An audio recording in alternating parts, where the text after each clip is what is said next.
Welcome, welcome, my beautiful spiritual family and anyone new. I'm really excited to talk to you about something that I see come up again and again for empaths, healers, and seekers on this path. This is the invisible glass ceilings that hold us back. So you might have done so much work on this. You might have done healing, devoted countless hours to your practice. You might have felt moments of expansion, and yet still there are areas in your life that feel stuck, blocked, or heavy. I've been here. I totally understand how it feels. But here's the truth. Those ceilings aren't out there in the world. They're illusions that we carry in our own channel. So subtle residues from old beliefs, childhood imprints, even ancestral patterns that whisper, you can't, not yet, not you. But these ceilings aren't real. And when we clear the residue, when we heal where this comes from, the lens shifts. Your clarity sharpens, your energy steadies, and life itself begins to mirror back the truth of who you really are.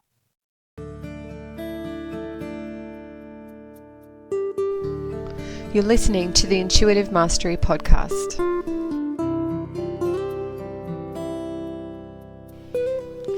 Hi, I'm Kate Connolly, and with over 15 years of intuitive healing and teaching experience, I'm here to help you celebrate intuition and value authenticity to create a world where you have the freedom to live your best life. This podcast is here to teach you how to apply the principles of spirituality, healing, and mindset to have true and lasting joy, all from the inside out. This is the Intuitive Mastery Podcast.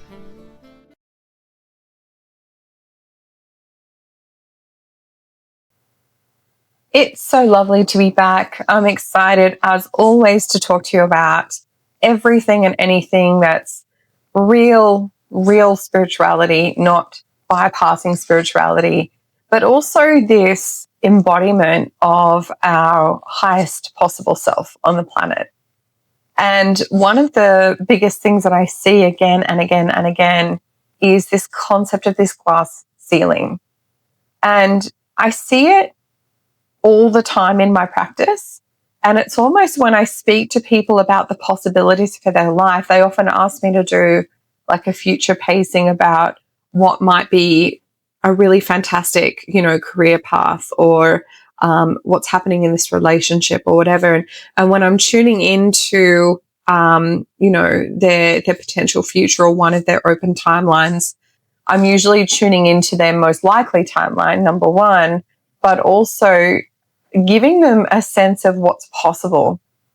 And I almost always, when people have an issue with their glass ceiling, they're going to hit this kind of moment where they just hit this overwhelm, the shutters come up, and they actually can't take the information anymore.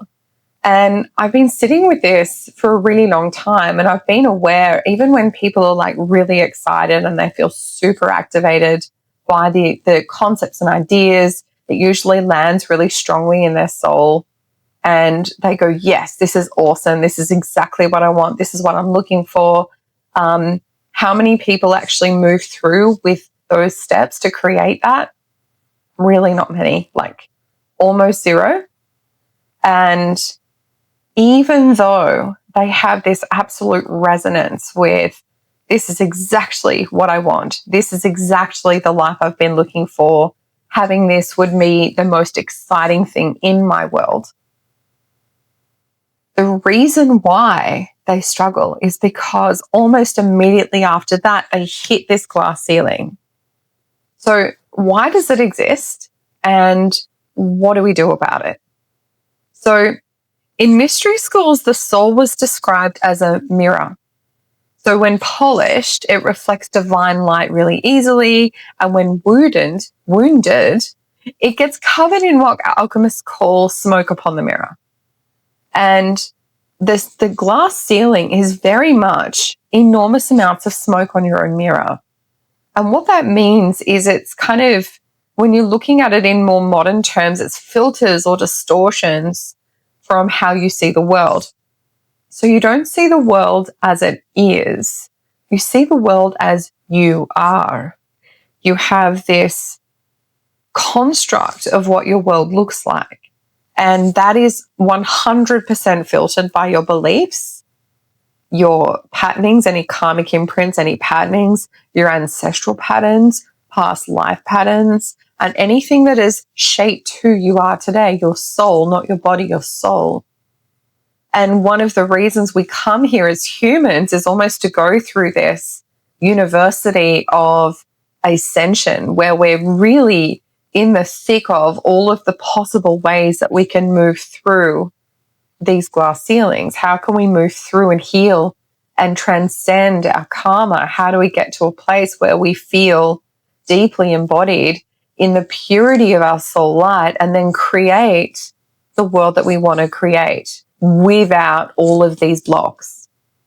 And ultimately, one of the things that we try to do is we try to either move around the mirror, like pretend it's not there. We try to smash through it. I don't really care how tired I am. I'm just going to keep pushing.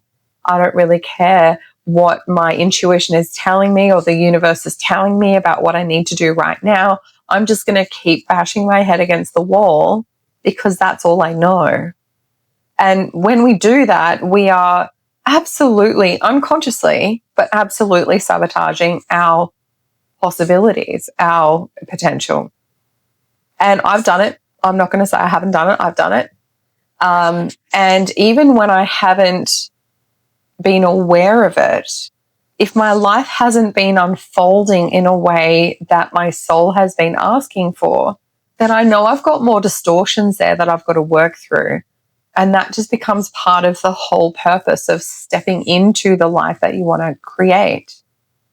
So when we talk about this alchemy of perception, it's around kind of gently polishing that mirror instead. So it's about creating a pure soul light so that our world reflects back to us without distortion what we truly want, because our thoughts and our beliefs and our intentions go out like radio waves into the universe.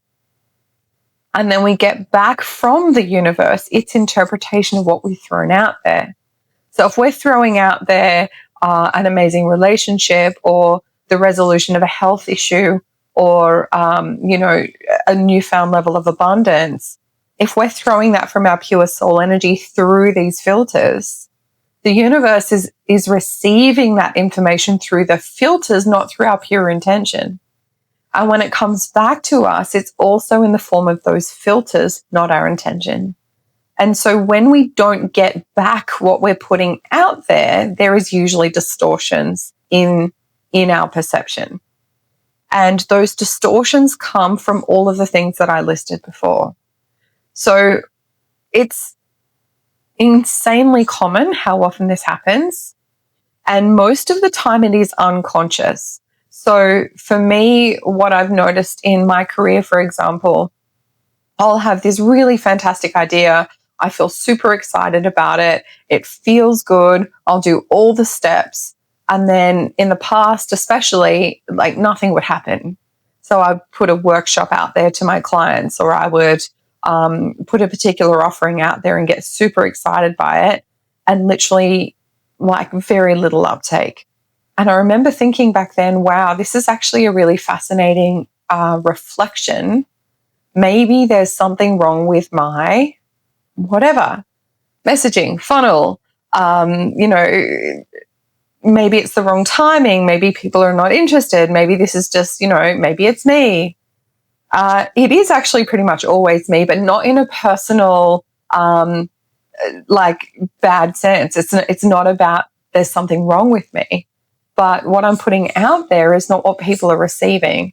And so it's such an important thing to kind of recognize it not as a personal attack, but as feedback, as medicine, as an understanding. And a lot of what it'll come down to, and I see this all the time with people, is self-doubt, fear of success, worthiness, and sometimes even things like self-hatred. And that can be a really deep and powerful alchemical issue that will actually block so much of our possible success.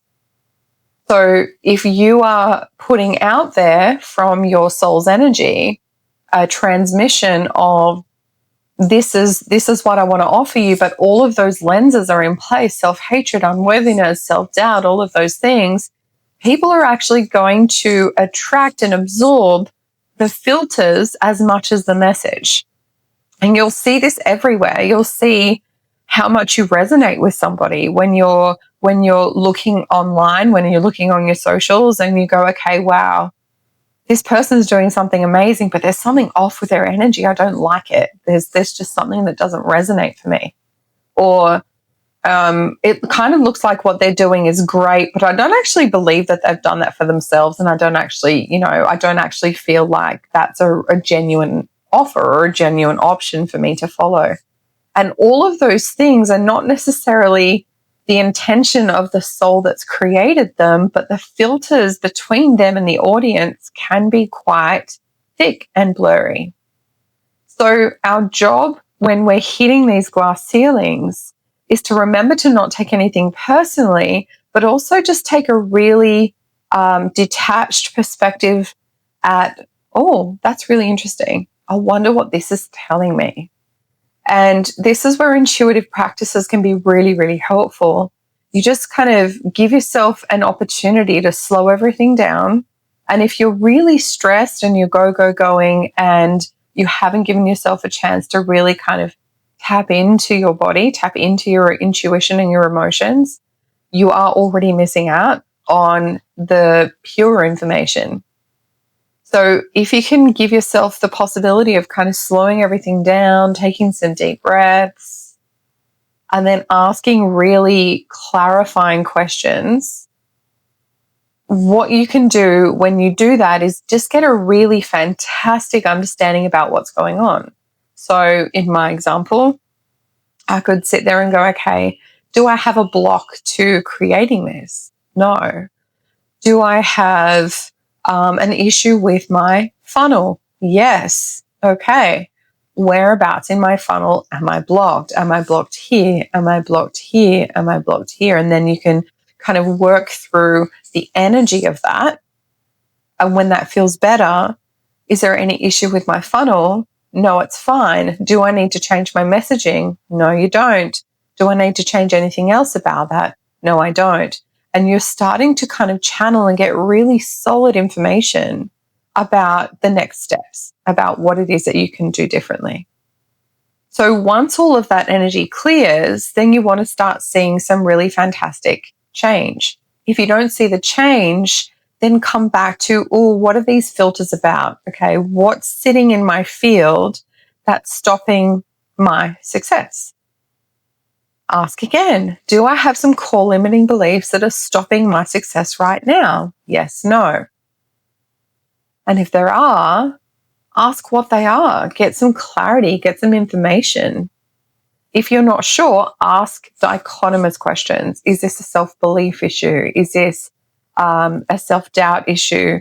Is this a self-hatred issue? Is this a receiving issue? What is this about? Just start asking some of the really obvious ones. Worthiness is such a big one. Is this a worthiness issue? Get some real clarity on what's actually going on. And then once you have that information, there is loads of different ways that you can heal that and transmute that. We do that all in our Intuitive Mastery School. And I also have a recent transmission called the Eagle Rising, which takes you through precisely this thing. So in nearly every tradition, the eagle is a messenger between worlds, and it doesn't escape the storm. It kind of finds the current and rises higher. So when you can find that alchemical understanding about what's happening with you, when you understand the belief and when you can get clarity on what's holding you back, the eagle teaches us that we don't need to break through the ceilings and force it. Okay, we rise above them. Okay, so we shift into a state where clarity returns. And we do that through a really long meditation called the Eagle Rising Transmission, where we very deeply go into whatever that belief is, what that core wounding is, and we heal it. We actually move through and we heal it, and we come into a place of clarity. So if you're interested in that, what will tend to happen is that the knot that's kind of clouding and that cloud that's clouding your lens will actually start to loosen or clear completely. And then the information that kind of comes out from you becomes much more clear. And what people are receiving is what you're intending them to receive, not something else. So the ancestral patterning can be really big in this as well. So we can get these knots of ancestral patterning that happen in our field, and clearing that ancestral patterning can be equally as powerful as well if it hasn't come from our own kind of karmic imprinting. So when you are transforming this as the alchemist, you're transmuting glass ceilings into gateways, into ways to actually step forward into something else. And the second that we detach from taking it personally, thinking there's something wrong with us, and by the way, all of those are clues anyway. If you go into self-bashing, the stuff that you start saying to yourself is actually really revealing. Gosh, I wasn't good enough at this. That's a clue. Wow, I really stuffed that up. I wasn't thinking. Also a clue. Listen to what your self-talk is when something doesn't go right. If you are blaming other people, then there might be a responsibility issue. But if your self-talk is dictating your mood and how you respond to these things, and it always will, but if it's doing it in a negative spiral kind of way, start paying attention. Those are clues to what might be happening with your belief systems. So if you can write those down, wow, I've got all of this really bad self-talk coming up. I'm going to write all of this down. This is like huge. And just sit with the list of things that are coming up and go, wow, what is this saying about me? Like, what belief system is tying all of these phrases together? What is it that I'm believing about myself that's creating this self-talk? And that is the portal, that is the gateway into shifting into that next version of yourself. So when you become aware of that, it's so powerful because you then have the tools to step into a healing process that will move you into the next level. And then all of a sudden, the glass ceiling is gone and you're starting to get some momentum. You're starting to get change. And that is a sure sign that all of those lenses have cleared. And if they haven't cleared, that's okay. There is more medicine. Check in with your self-talk. Check in with your body. Every time I think about, doing this next thing with work, oh my gosh, I get this tightness in my chest. Fantastic. That is also feedback. Check in with your chest and go, hey, what's going on here? What feelings are sitting in here? Do I have belief systems? Do I have recurring thoughts? Do I have things that are happening in my chest that are actually impacting my ability to take the next step in work?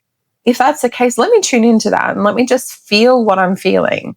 Get yourself out of my head. Let's do some grounding. Let's just breathe, slow everything down, and check in. What's happening with my chest right now? What belief is coming up? How does it make me feel when I touch my chest? What emotions are coming up? Do I see colors? Do I see darkness? Do I feel like there's a big black hole there? Like, what's happening? And that process of curiosity actually gets us to clarity, because the more curious we get, the more we go down our awareness kind of steps, the more information we can use to actually transmute it and move forward. So nothing that happens in our world is by accident. And if we are feeling really stuck somewhere and things are not moving, it's actually really important to take that moment to breathe, detach, get curious, and then discover what's actually going on for you. So writing down your thoughts is super powerful for that. Getting the general theme and using that belief system in a healing process to clear what's happening for you. Okay, I find it's just such a really powerful thing. So if you're up for it, why don't we just pause and just do a short practice together?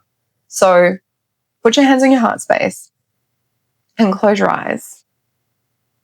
And I'm going to invite you to bring in a beautiful amount of golden light all the way from source energy. So we're talking the greater central sun through the central sun, through our sun, down through the stellar gateway, down through the top of your head, down through all of your body, lighting up and turning on all of that crystalline DNA, bringing it all the way down through your body, down through your feet, and then shooting it down into the center of the planet, the roots of the tree of life, where you may find an enormous, beautiful crystal.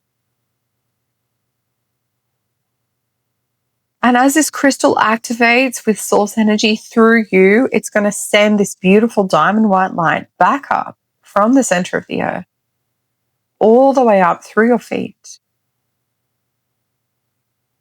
activating and shifting that DNA to be this 5D awakened state all the way up through your body. Bring it all the way through your head and then back up to the greater central sun. And with your hands on your heart, just allow this expansion of your heart space to just keep getting bigger and bigger. Let your auric field and awareness expand. And we're going to send this beautiful 5D, gorgeous, loving heart energy out from your body, across your city, across your country, across the world, and then out into the universe. Sending it far, far, far out there. And just connecting with all your multiversal selves, allowing you to really connect in with your multiversal self right now.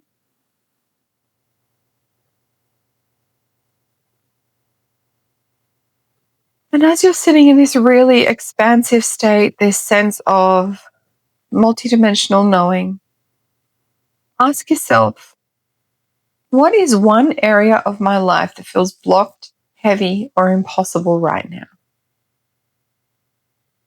And see if an image, a memory, or a feeling arises.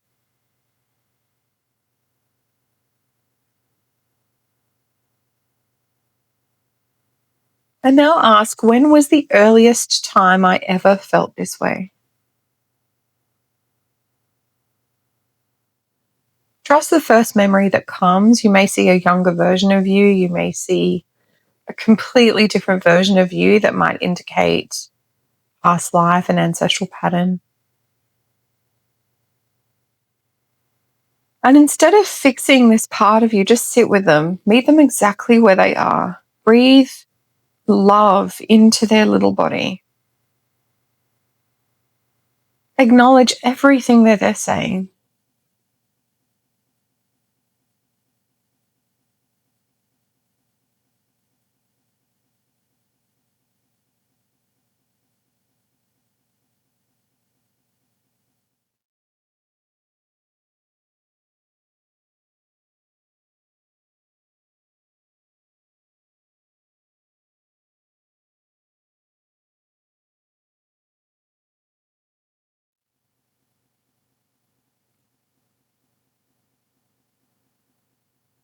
And whisper, you did nothing wrong.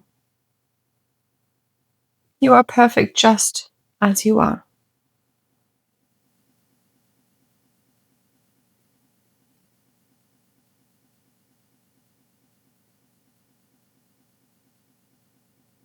Keep sending love to this version. Just see what happens. They may dissolve, they may merge into your body. But just keep sending love. Keep acknowledging. And just see how your body softens. And feel how this area of your life that might have seemed impossible actually starts to soften as well.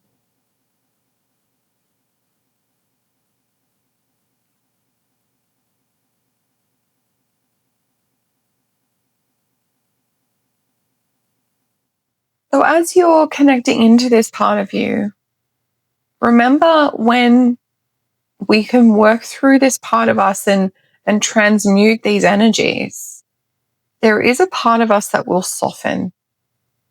And whether that's the entire cloudy lens or part of it, it's going to help you see things more clearly. It's also going to help the world hear your transmission more clearly as well. Your intentions, your thoughts, what it is that you're calling in is going to become clearer for the universe and therefore for the world to mirror back to you what you're putting out there. So when all of this clears, when you move through this to a place where you feel really clear, then everything usually shifts in your life. Decisions will land instantly. Relationships seem to recalibrate. Now, relationships are, I'm not going to call them trickier, they're not. But what you'll tend to find is that when you start to clear this stuff, relationships will do one of two things. Your partner or the close friendship or whoever it is in your life will either kind of shapeshift and transmute with you, or they will fall away. Usually the falling away is relatively painless and effortless. It's not always. Especially, I think, if you have your own kind of blocks around boundaries and clarity and standing up for yourself, it may be a little less clear than that. But honestly, even then, when you clear enough, they're going to do one of those two things. They're going to shift with you so that energetically you stay a match, or they will fall away and then someone else will have that space to come in. And that can, in and of itself, be a block for people. If I heal this enough, I'm going to lose so-and-so. If I move into my highest potential, I'm really scared that I'm going to lose everyone that I love. And that is a relatively real fear from the perspective of sometimes you will lose some. It's very rare that you lose everybody. And it's also highly unlikely that you've attracted an entire tribe where everyone will be lost. I think it happens very occasionally, but only if you've kind of called in people that you already know are not right for you. And if that's the case, then maybe that's a really good thing. And I also, at the same time, understand how incredibly scary that can be. So meet yourself in that fear. Give yourself love and acknowledgement and validation for that fear. Send compassion to that part of yourself. Send love to the part of you that's struggling. Honor it. It's okay to feel scared. It's okay to not know what the next step is. It's totally normal to worry that you're going to lose a loved one if you step up in the way that your soul is asking you to step up. And unfortunately, you get to choose. Or it is fortunate, but I think sometimes we really block ourselves quite deeply when we have this choice, especially fundamental, long-term, loving partnerships that may not serve you like at all. And I've been in those before, so I understand how incredibly difficult this is. But you have a choice at that point, and your choice is stay in discomfort, stay in a place where you know you're not really going to reach the life that you're looking for, that what you're putting out there is probably never really going to come true, versus, do you know what? I surrender. I surrender to the universe. I surrender to my highest self. I surrender to my highest possible timeline. And I trust that if my people are to stay with me, they will. And if they are not to stay with me, they will fall away, and I will attract the right people for me. And when we can go through that surrender process and go through these healing transformations, we have the most potent alchemy that we can create, because we're allowing a level of transformation and success while at the same time letting go of the outcome. And this kind of paradoxical way of being, which is trusting and surrendering at the same time, we can get stuck there, absolutely. But it's also the most powerful kind of energetics, like alchemy for change, for real quantum leaps of transformation. And I teach all of this inside my Intuitive Mastery School. But if you do want to learn more, just click on my links below for the Eagle Rising transmission, because that will give you more information and also a really decent look at how you can actually transform these things for yourself, because it is quite powerful. So just remember, if you are ready for ongoing transformation, it does require a sense of self-awareness and detachment from taking it all personally. There is actually nothing wrong with you, and you've done nothing wrong. This is not about what's wrong with you, school. It's not about that. This is about, hey, I am a sovereign being. My desire for my life is all of the things that you want. When you get clear on that and you start taking steps towards it, there might be things that get in your way, and they are almost always going to be glass ceiling issues, even if it feels like it's an outside issue, even if it feels like, wow, I went to start this new sporting thing and I got hit by a car. Is that a coincidence? Or is that your lens saying to the universe, oh, I'm really struggling with this idea of getting really active. Please stop me. It depends on how much you believe this stuff, and it also depends on how blocked you really are. But personally, for me, I don't believe any of that is coincidence. And I also don't believe that we attract these things for no reason. So when we attract situations like this, I had it when I tried to do yoga earlier this year. So one of my blocks up until now has been exercise.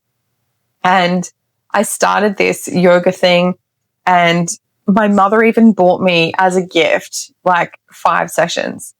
And I made it to 2. I made it to 2 out of 5. One of them, I was extremely sick. Another one, my child was extremely sick. And then there was, I can't even remember the third one. But I remember thinking, wow, like I am so blocked here. Not, oh, wow, I'm not supposed to do this. Because it felt right. When I did it, it was great. But I still had these kind of limiting beliefs sitting there about worthiness and about the permission to give myself time for me and not everybody around me. And so part of the challenge of the universe, as it were, was to actually make sure that I worked through those belief systems and emotions so that I actually move into being able to dedicate myself that time every week. And it's fine now. I go all the time now.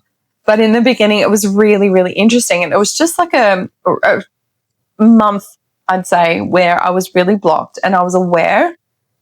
And I did actually forget to kind of explore myself for the first kind of 3 weeks. But I was really aware that this was my block. And I was really aware that me not getting there was actually something to do with my belief systems. So the awareness was there. And then when I gave myself permission to kind of work through whatever it was, I was able to actually kind of show up more frequently. And for me, it's often about giving myself permission, having the worth, having enough self-worth to allow myself to keep doing this kind of thing. It takes a long time. It's an hour class. It's a 20-minute drive. It's a 2-hour kind of round trip. And that's not including either dropping my kids off or bringing my kids with me. You know, it's not like I'm setting up in front of the TV doing a 20-minute yoga thing. This is like a 2-hour thing. And for me, with 4 kids and 3 jobs and all of the things, that's a lot. Like, that's a lot. And I really struggled to allow myself that time for quite a while. But this is where it's really important to detach and get curious. Wow, that's so interesting. I've made it to 2 out of 5. What is that about? Like, what do I need to know about myself here? Where is the medicine that I need to find so that I can transmute this into being able to show up every week and feel so much better about myself. So can you see how we could take this multiple different ways? We could take it from, gosh, I'm just not supposed to do yoga. This is so dumb. I'm never going back. You could take it that way. You could take it from, oh my gosh, like I'm there's something wrong with me. Like, how can I not make it to a simple class? Like, how have I gone wrong? What's wrong with Kate? How can I figure this out? How do I punish myself? How do I go into a negative spiral with my thoughts and basically hurt myself even more deeply by criticizing and having a go and putting myself down for not being able to make it? Or the more enlightened third path is getting curious. Cool, that's really interesting. I only made it to 2. What is that about? Where is the medicine for me? I really want to get there. They were paid for. I had the time, and all of these things happened instead. Definitely not a coincidence, because I don't believe in coincidences. Definitely something to learn there, because I believe we learn from everything. So what is this about, right? If we're blocked, this is an information session so that we can figure out what might not be working. That's all it is. If we're in flow, amazing, go for it. There's nothing to learn there. Just keep going. If it works, keep moving forward. If you feel expanded, if you feel aligned, if things are moving for you in your life, absolutely keep going. If you hit a ceiling, however, that's when we stop. That's when we get curious. That's when we dive. And then when we figure out what that is, when we get to the crux of it, that core limiting belief, there may be one, there may be many, I'm going to transmute that. I'm going to heal that. And when I come through it, I'm going to create flow again. And then I'm going to keep going until I hit a potential new glass ceiling. And typically, if we're not already moving towards a goal or already at our goal, we probably have at least one. So my invitation to you is just take a look. Just take a breath and slow down. Get curious. Definitely don't take it personally, because this is not personal. This is curiosity and information where we can find the medicine of our alchemy, where we can actually understand the part of us that's not allowing this new thing to happen. Then when we transmute that and transform into that next version of ourselves, that thing can come to us more easily. We've cleared the lens. Our soul is putting out there for health and vitality, success, amazing relationships, all of the things that our hearts are desiring. And as we clear that lens, then we can have it come back to us. And this lens things it's actually a really powerful mystery school concept. And it comes from like Hermetic texts, Rosicrucian mysteries, and also the wisdom of the Gnostics. So it's not from nowhere. This is such a powerful visual when you think about it, because what we're actually doing is getting super curious about our mirror. What are we putting out there? Because what we're putting out there is what we're getting back. And it doesn't mean that there's anything wrong with us. Our souls are already perfect and healed. This is not what that's about. This is about getting really interested in, why am I not getting back what I'm putting out there? And if that mirror is broken, if it's cloudy, if we have lots of distortions on that, what do we need to do differently? Where is that medicine that I haven't seen yet? Where can I start getting curious and start making conscious what has unconsciously been blocking me up until now? And this is how we move through the glass ceiling. So like I said before, if you are interested, I do have the Eagle Rising transmission that takes you through this exact process in a really beautiful long form meditation where you can actually really dive quite deeply into this. And it's going to help to start dissolving all of those imprints and all of the issues. So have a fantastic week. I hope that was helpful. And I'm really curious to see if you want to pop in some comments and let me know what you found and and what you might have been able to shift, that would be fantastic. And I will, in the meantime, see you next week.